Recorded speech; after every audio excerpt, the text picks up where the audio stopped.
What's up guys, it's Parry, bringing you guys the best weapon guides for the new hunting game, Wild Hearts. These guides are aimed to specifically show you the best combos to do so you can output optimal DPS fast and hard against the Kemonos of Azuma.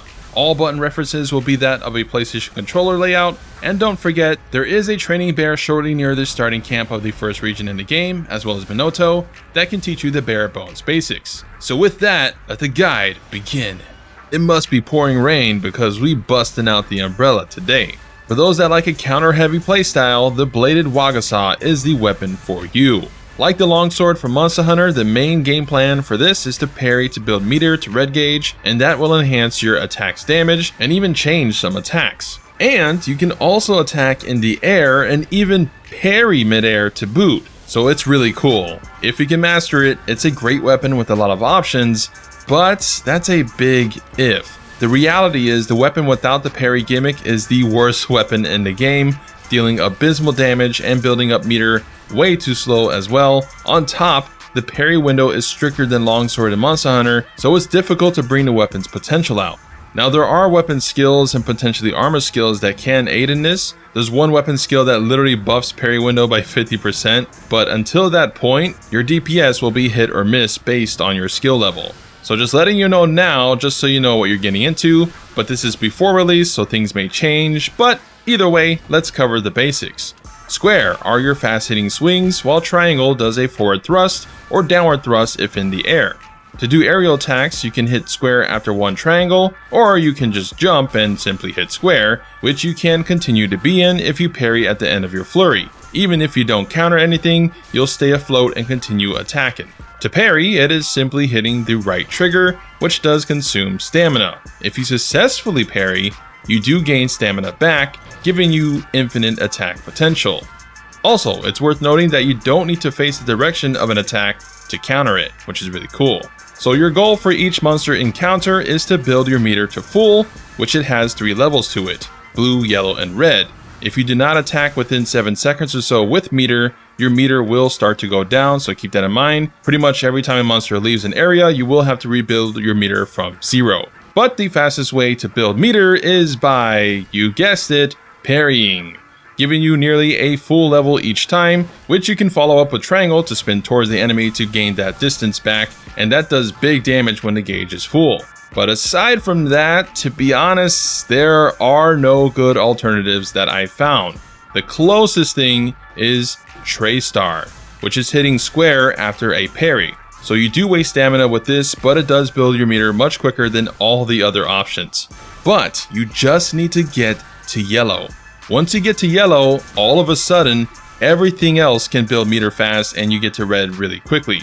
So really the blue bar is the main hurdle for this weapon. So knowing that now, it is combo time. Combo 1 is building meter. Just parry.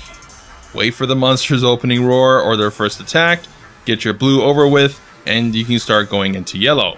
I personally like opening with a running springboard into triangle, and that'll give me just enough blue to reach full with my first parry. After that, simply dry parry into Tray-Star via square, and one full combo with that gets you instantly to red, and the rest is just repeating the next 3 combos, 1 aerial and 2 grounded. These assume you're going to be at full meter, by the way. So the aerial one will be great against certain matchups, which is basically mashing square in the air and resetting the combo with a dry parry, till you're out of stamina. You can dive with triangle if you need to get out of the air faster to avoid something. Unfortunately, it's hard to gauge DPS with this combo against the bear, but the numbers seem plentiful, so it's worth a shot, and will be your go-to against aerial targets anyways, or something big like King Tust. The third combo is the highest DPS one, the Tray-Star combo, which is dry parry R2 into hold square for full Tray-Star combo, and then you reset with another dry parry. At full stamina, you get about 3 full combos from this, each netting you around 1k damage in 4 seconds. But you can simply mash square after the final Tray-Star combo to do normal flurry to regain back some of your stamina, and then go parry, Tray-Star, square flurry, parry, Tray-Star, yada yada, near infinite. Of course, the monster will likely only stay down for about 2 to 3 uses of Tray-Star, but just letting you know you can throw in square or triangle to regain back stamina or cover distance in triangle's case. Similarly, building a Karakuri mid-combo also cancels things to refill stamina fast. And the final combo involves an unexpected one I figured out, involving dodge. Dodge into holding square does a flurry up and then down, then wait a split second to be on the ground again, and repeat. You can even throw in square attacks afterward to recover stamina, and overall this does around 400 damage every 2 seconds, so 800-ish in the same time frame as Tray-Star, just 200 less. But this loses less stamina overall. You can weave in square attacks anytime, unlike Tray-Star, which can only be done at the end of its combo. And unlike the Tray-Star combo, your parry is always available whenever. With the Tray-Star combo, you have to parry to reset, right? And the parry has a cooldown before you can parry again. So this combo ensures you can always parry. It is more button inputs than the Tray combo, and if you spam square too much, you start floating upwards, to which you need to press triangle to get down faster. But it doesn't lock you in place as much as Tray, and as mentioned, parry ready, so this should be the best combo to do for Wagasa for elite players. So those are the best combos for bladed Wagasa.